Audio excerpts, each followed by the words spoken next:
Welcome everyone to the first talk of today. If, like me, you didn't sleep a lot yesterday night, well, I hope to keep you awake, and as you know, I'm using a microphone to do that. And my talk is about sound, so I have to show you something interesting. So, my name is Gianluca Memoli, it's an Italian name, as you might guess from my Oxford accent. And I've been working in acoustics for, well, now 14 years. I've been doing all sorts of strange stuff. I've been doing noise, I've been doing soundscapes, which is the word that people use to describe how we perceive sound and how we design space around it. I've been a bubble scientist for 12 years, and now I'm working on metamaterials. My talk today comes from my experience as an amatorial tester. So when I direct a play, I can tell to my light person, can I please have a spotlight, or can I please have a light there, can I have a diffuse light, can I have a light which follows the character. I cannot do that with sound. With sound, I have to rely on speakers which are placed in strategic positions by people who know what to do that. And you can see that there is an array for a concert. What we do is we design those so that everyone in the room hears the same sound. So, let me show you something from my days as a consultant. Imagine this is a theater, and what you see there is the sound which is going on. And as it goes on, you see the waves which propagate, and suddenly everything is filled with sound. The same sound for everyone. But that's not what we do with light. So, well, when it doesn't flicker, of course. So, my idea is, can we get the same? Can we do the same with sound that we do with light? So that's the outline of my talk, and I start with what we can do and what they do in optics, and eventually I'll tell you about metamaterials and the exciting opportunities that they offer to us. And you can see some stuff here, and I might need some volunteers in the audience to help me with my talk. So, what can be done today? So, what you see here are two pictures about Dolby waves, so surround sound. Now, what I would like you to guess from your seats in the audience is how many speakers do you need to do a 5+1 surround system in a home? Can you guess? Well, it's written there, isn't it? So, what about if you go to the cinema? How many speakers can you actually have to have an experience in an IMAX? Any guess? 40. 40. Any other number? 22. 22. 42 is typically the answer, isn't it? No? So, normally, you can reach up to 64 speakers. And even in that case, the feeling that you have is great, but it's an illusion. Sound is not really around you. You are tricked to believe that. But there is other applications where you need a lot of speakers to control the shape of sound. So one of that is in diagnostic. So we are all familiar with the idea of using ultrasound to see babies in the womb of mom. And now people is using ultrasound also to cure and to destroy tumors. And this is an image from destroying prostate cancer with ultrasound. So how many speakers, or ultrasonic speakers, do you need for this application? What about the first, the Memoli? How many? 61. Any other? 1? 6. Okay, so you need about 100 speakers to get an effect of a beam which gives you an image on a screen. And if you want to cure, the number increases. So all of these technologies work in the same way. You have a lot of speakers and a computer at the back, which controls them like a director of an orchestra conductor does with the orchestra.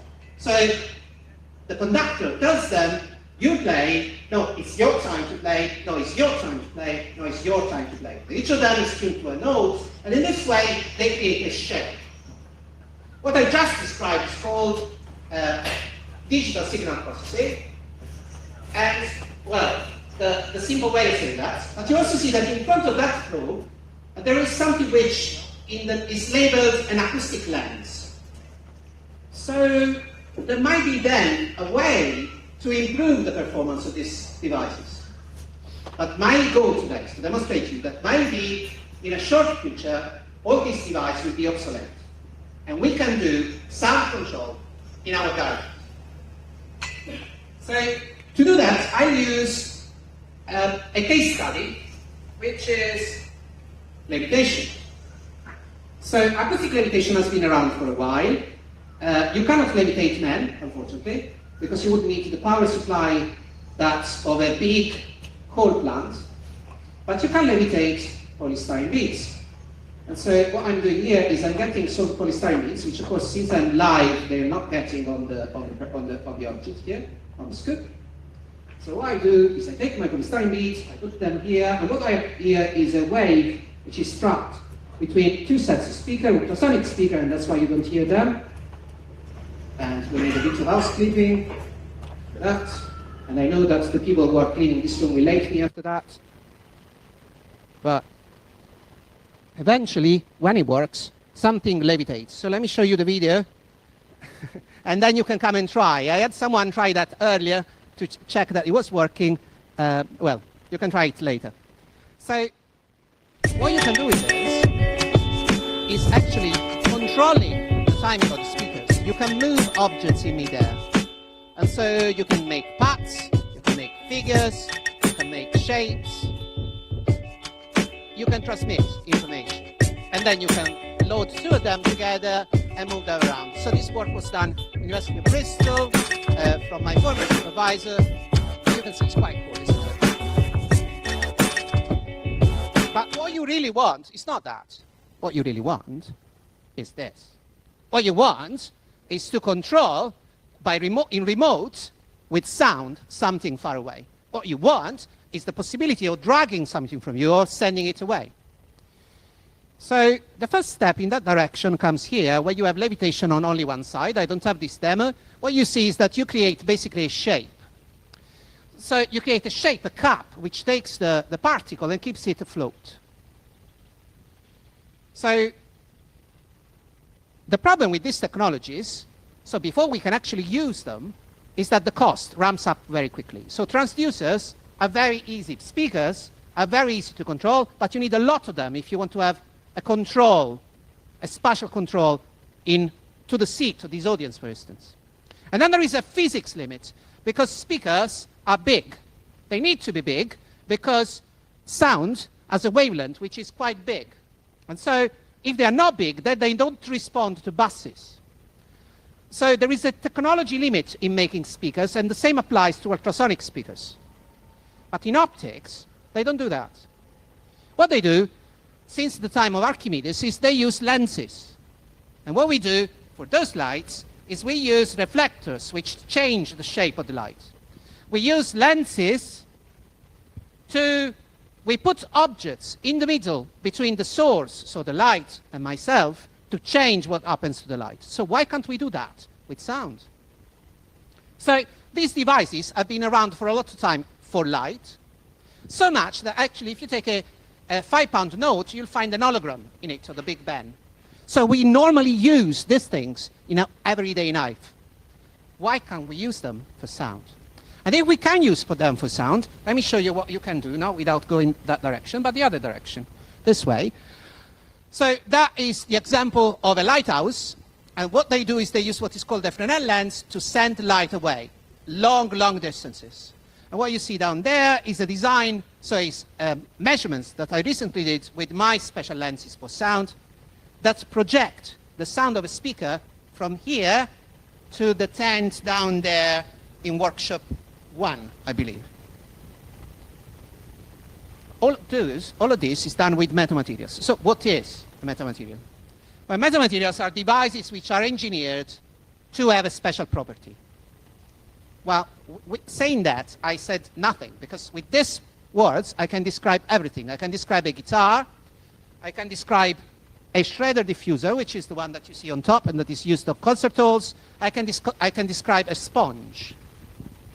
The trick is that these materials, and I have some of them here, 3D printed, can be made of any actual material, but you can shape them inside so that the sound gets delayed in this particular case. So how does it look? How do they look like? Well, they look like, well, this is a big version. So this is a big lens, and this covers the highest note of a piano. Quite bulky, isn't it? So, but also you can have them in the shape of soda cans. So this was my first, the first lens that I saw. This is done with the trick that you use to make a xylophone with glasses. So you fill the glasses with different depth or liquid, and in this way they send the sound around. You can see the speakers at the corners there, and they created a spot. Now, what was my contribution to this is that I found that actually you can do this in a much simpler way, and you just need Lego-like bricks to do this. So instead of taking the cans and filling them every time, you just need 16 types of cans or shapes to give you a control on sound beyond what you can perceive. Just like you need 26 letters to make any word. So how do they work? What they do is well, I have a microphone here. Let me go closer. So how do they look like? They are like objects where you can change the size of the maze inside, and you can have a go at this after my talk. And by changing the size of the maze, you change the time the sound passes inside, like in that picture. And you see that depending on the length of the maze, you change a different delay. So what you see in this picture is a wave, which takes more and more time to reach this point here. So in this way, you control phase, just like you do that with a digital processing, but in a passive way. And so what you can do with it then is, by using these bricks, you can do, obviously, levitation.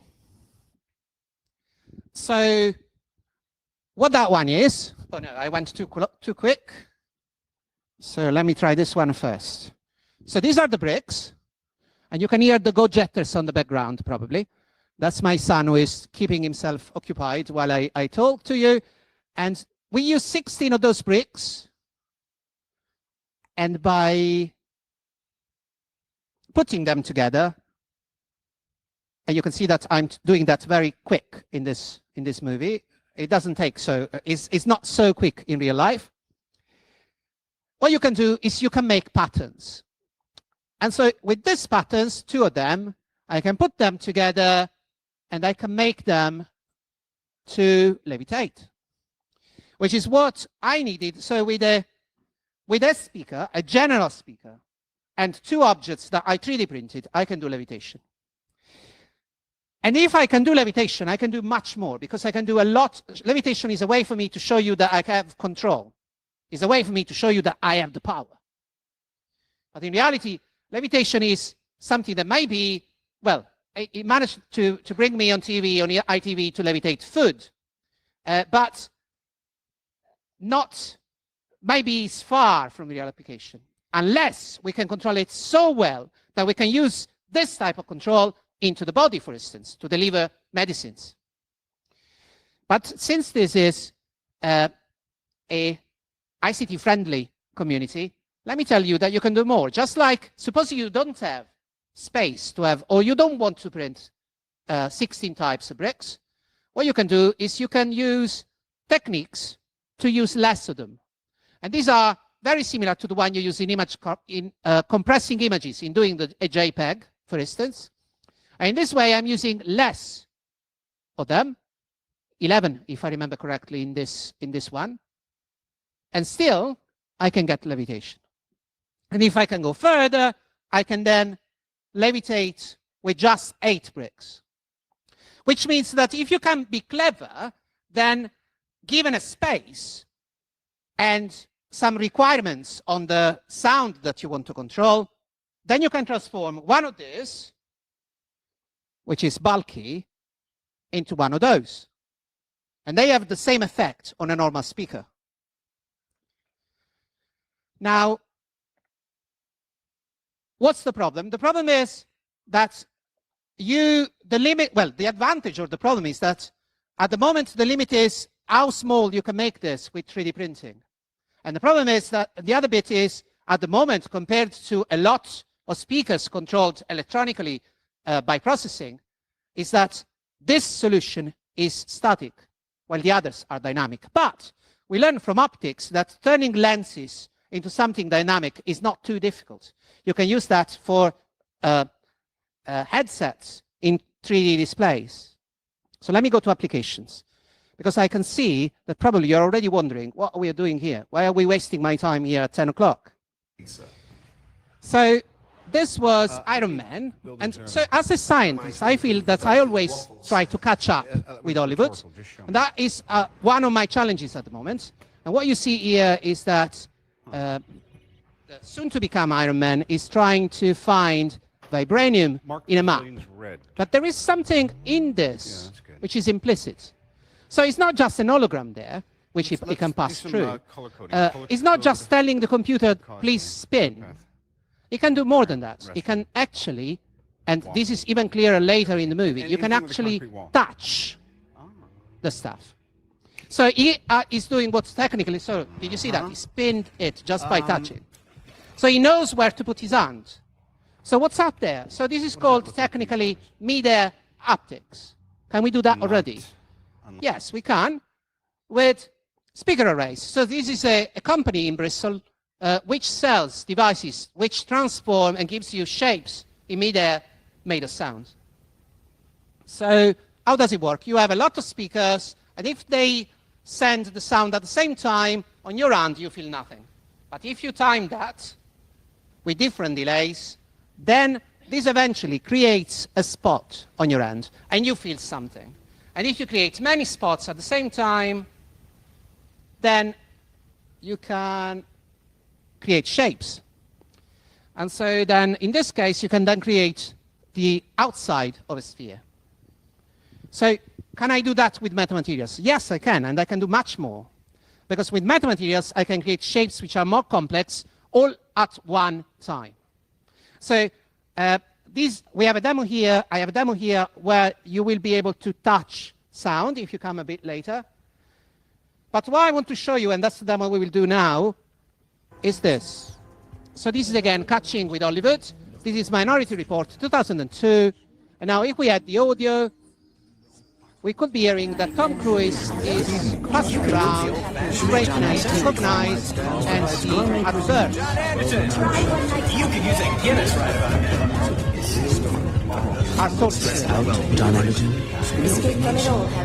So that's personalized messages. So that is sound just for a person who is passing by. Can we do that? So that's the movie again.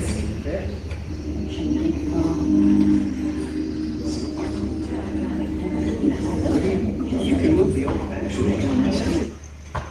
So at the moment, this is usually a show, and let me show you how it works. So you have a speaker.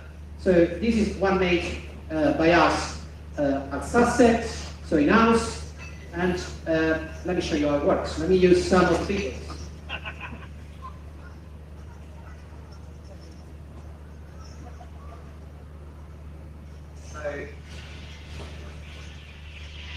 So can you raise your hand if you're hearing sound?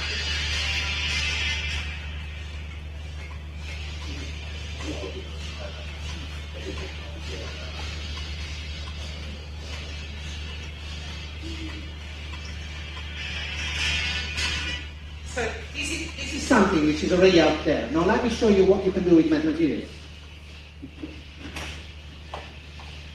So I do that instead of doing this. So can you still raise your hand if you hear the sound? Okay, so now I do. So did anything change? So the people here start raising their hands where they were not before. So what I did is I put something in front and I changed the direction of the sound. And I can shape this in a way that actually goes around this pillar here and creates an area of silence in the middle with sound all around. Now imagine you are in a disco and you are dancing, and eventually there is a space in the middle of the dance floor where you can talk and decide that it's time to go. Or you can also go to the bar and finally talk to the barman and get yourself understood and maybe make an order without being so silly. Or, and this is what we illustrated at CS this year in Las Vegas, you can be in the car and you create zones. So you have a speaker, so the driver which is listening to the GPS, and the passenger who is listening to the music, and my son at the back who is listening to his, the sound of his CDs, and we are not hearing each other. So it's a board where you have perfect control to the seat level of sound without editing. So if you push this further, as physics is, also works the other way around, you can then cancel sound in sound. So this was a window, you see there a logo of the company that we are trying to start, and this is a window which lets the air through, but not cancels the sound within a frequency range. So imagine now you have an air conditioning unit on that side, you will not hear it, but you will still get the pressure. So, where we are going with this? The way we see that is, the way I see it, is that we are going to a world where we will not use headphones anymore. Well, we will have 3D shapes on our phones that you can touch. Where we will, instead of having personalized rings for my mom, I can have a shape where I can feel that it's my mom falling and I can decide not to answer. Or we are going to a world where if you're sitting on a sofa, I can send Spanish to that side and English to that side, and you can learn a language just by changing seats on a sofa. So what we are doing is we are going to give you, and we are reaching, a world where we have control of sound just like we have on an LCD, which as you can see is quite cool today. But I'm trying to change the way we think sound. At the moment, sound is something that either we have or we don't. Either we have it on our headphones or we don't. We are changing sound in a way that there will be just the right sound for everyone. For medical applications, for concert halls, for controlling your cars, in your sofa, in your sitting rooms, in your kitchen. So we are going beyond what we can do with a lot of our speakers through materials that we engineer specifically to do that. So thanks for your attention, and I hope you enjoyed my talk, and we are recruiting for this if you are interested, and otherwise please ask your questions. Thanks a lot.